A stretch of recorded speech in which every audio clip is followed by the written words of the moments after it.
So about a month back, Chris from Honey Money SG hosted a community meetup at my cafe open sourced. It was a pretty cozy gathering with people from his community sharing ideas on miles, points, and even how to get high use savings.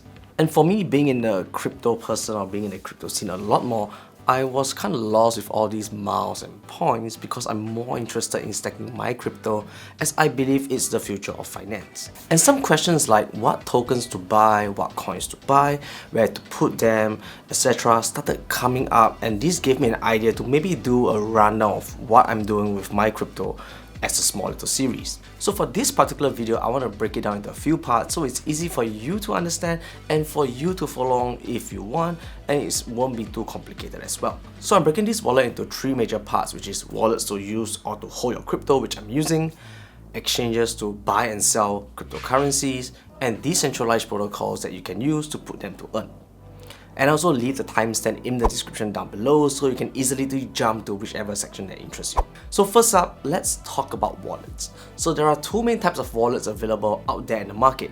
There are software wallets, which are usually free to use, and there is also hardware wallets, which are paid options because you receive a piece of hardware. So I've got a few hardware wallets because I'm an idiot that got hacked. My colleagues bought me one as a gift, I bought one myself, and I used to have another one that I used for a very long time. And the one that I'm using the most right now is my Tangem Wallet. And this comes in a card format, so you can either purchase it in a 2-piece card or a 3-piece card pack. So like the name suggests, a 2-piece card pack gives you 2 cards and a 3-piece card pack gives you 3 cards. So when you set up the wallet, especially for Tangem, it doesn't require you to have a seed phrase, and all you need to have is your phone and your card to unlock your wallet for spending. And the difference between the 2 or 3 cards is basically how many backups you have in the event you lose your cards. And I went with the 3 card option, and I have cards kept in different locations so I can access them if I ever lose them. So the Tangem Wallet is pretty simple to use. You can connect it via Wallet Connect through the app, which is a way of connecting your wallet to an application or to a website. And then you got Ledger or Trezor, which both requires USB-C connection to your laptop, PC or phone to unlock the wallet. And in the modern version or the latest version, I believe there is a Bluetooth connectivity function that allows you to quickly connect to your phone. So Ledger and Trezor is a little bit more complex, and you have to be a bit more native or in the crypto scene to kind of figure out how to use them, because it requires you as a user to write down seed phrases and to store them securely. So the idea of seed phrases is that no one should ever have access to that except you, or in the event of your passing, there is someone else that could access it to unlock those cryptocurrencies. Otherwise, anyone with those seed phrases can in some way unlock your wallet. So if you're looking for what wallet to use, I'll leave all those wallets that I personally am using in the description down below, where you can get some discount when you purchase them. But if you're new to crypto and paying for a wallet isn't something that you really want to do because you are new, there are options of software wallets or wallets that can be downloaded as an app onto your phone or in your Chrome extension. And the most popular one here is of course MetaMask, which is considered the OG in the crypto space, but there are other options like OKX Wallet, they have Rabby Wallet, and many more which might be easier for beginners. And in these days, a lot of wallets use account extraction, which means that you don't need to write down your seed phrases. You can log in with your Google email or your Google ID or Facebook or Apple ID or whatever. So at this point in time, we've covered everything about wallets that we need to know on the surface level, and definitely there is a lot more to unpack, but that could come in later. So it doesn't really matter which wallet you are using, or even if you choose to use a wallet or not. Because these days, exchanges do provide you with a wallet that allows you to go into part 3 of this video where we can earn some crypto. So if you're looking to use an exchange, the one that I use more often right now is OKX. And unfortunately, I'm not sponsored by OKX, but if you appreciate the content, do share this video with your friends at OKX so OKX can sponsor me someday, hopefully. But nonetheless, just for the sake of this video, I'll use OKX as an example because it's something I use and it's easy for me to share my experience. So once you download OKX, it will ask you to sign up and complete KYC, which basically means you need to complete verification because they want to ensure that the funds that you are having in your wallet is clean and it's not coming from some random wallet, or worse still, a hacker's wallet or a blacklisted wallet. So KYC doesn't take long to clear, and usually it's done within the next couple of hours or maybe a next couple of days. So once KYC is cleared, you'll see that OKX has a few features that are pretty cool. So one of the more important features is the ability to purchase crypto with Singapore dollars. So this is very important because that is where These will come in on part 3. And at the same time, OKX also allows you to sell your crypto into Singapore dollars, which is 99.9% of merchants in Singapore that accepts as a form of payment, which is the Singapore dollar. They do not accept Bitcoin or Ethereum right now. So to start the process of purchasing crypto, it's really simple. All you have to do is to click deposit, and it shows you a whole list of coins, tokens that you can deposit. But over here, what we'll do is we'll choose Singapore dollars and complete the transaction via PayNow. Super simple. And once your deposit is confirmed, we can start then buying cryptocurrencies. But at this point, you can literally buy any kind of cryptocurrencies that you want of your choice, and there are many different trading pairs available for you to choose from. So in my case, every month what I do is I purchase USDC because I want to earn USDC, which is a stable coin pegged to the US dollar. And I treat this as my high yield savings account because I can get yields between 7 to 11% APY, which is really decent and something that I cannot complain about. So now we've covered part 2 of how to purchase cryptocurrency. Now we are in the last section, part 3, which is the protocols that I'm using to kind of increase those yields that I've mentioned before. So in your OKX app, at the top of the screen, there is an exchange function. And if you click onto the drop down, we can select Web3, which will take us into the decentralized world.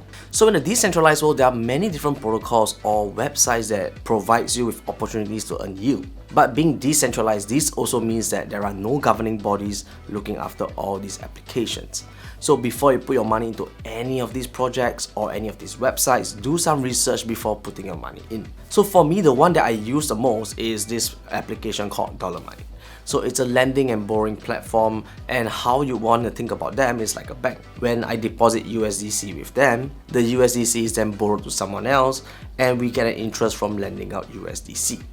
It's a very simple idea, which is something I like, not too complicated. So once you visit a website, one of the safest way that I feel works for me is to bookmark the website so that we ensure that we always go back to the same website and not a phishing link where we might lose our cash. So over here, there are a few concepts here that we need to go through or maybe understand, and I'll use my workflow as an example. So when you transfer money over, you need to pay some transaction fee.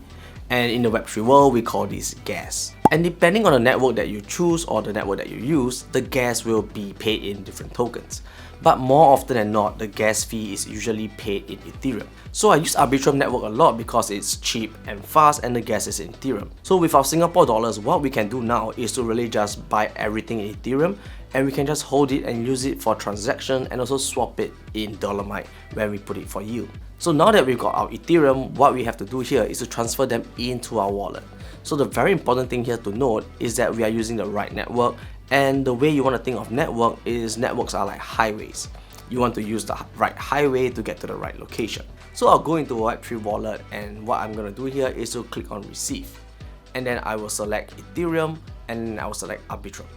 So in this case, Ethereum will be the token that we are transferring, and Arbitrum is the network. And what this will give me is a QR code together with a string of address at the bottom, and I just need to click on copy to save the address into clipboard. Then we'll head back to exchange and click on portfolio, click on withdraw, and paste the address in.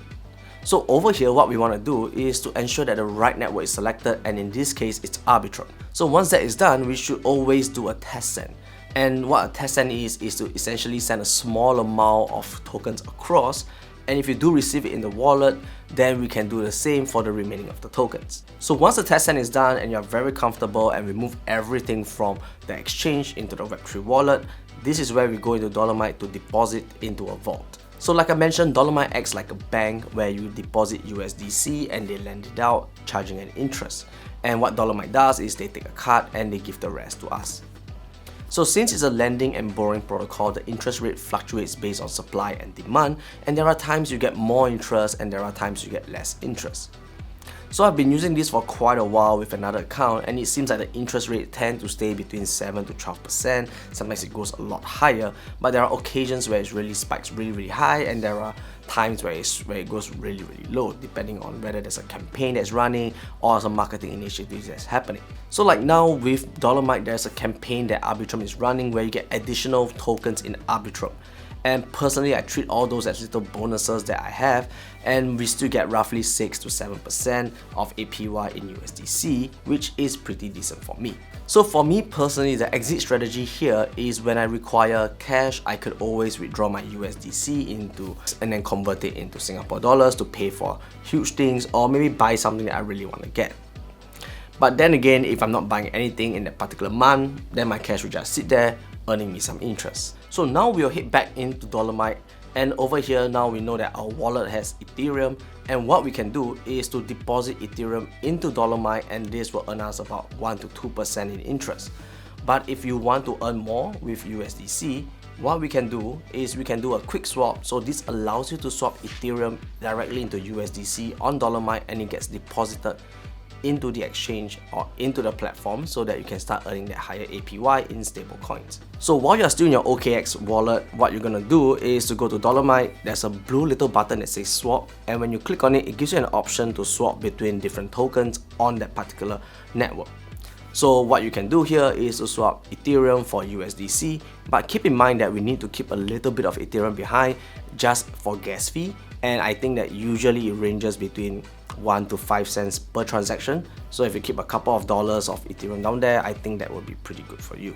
So once you do the swap and you sign those transactions, everything is more or less done, and then your USDC will be earning whatever interest rate that is being shown on the platform right now. So for me right now, I think it's roughly about 11%, but if you mouse over there, it shows you the breakdown between USDC as a native reward. There is also Arbitrum as a reward as well. So this is one of the few lending protocols that I'm using, and if you do enjoy this one, let me know by dropping a comment down below, and drop a like, share with your friends so I can figure out whether this is a kind of mini series that I can do where I share all the different protocols that I'm using to earn extra money with cryptocurrencies. And as always, if you haven't subscribed, do subscribe. The links are all in the description down below, and I hope you guys stay safe, invest safe, and I'll see you guys in the next one.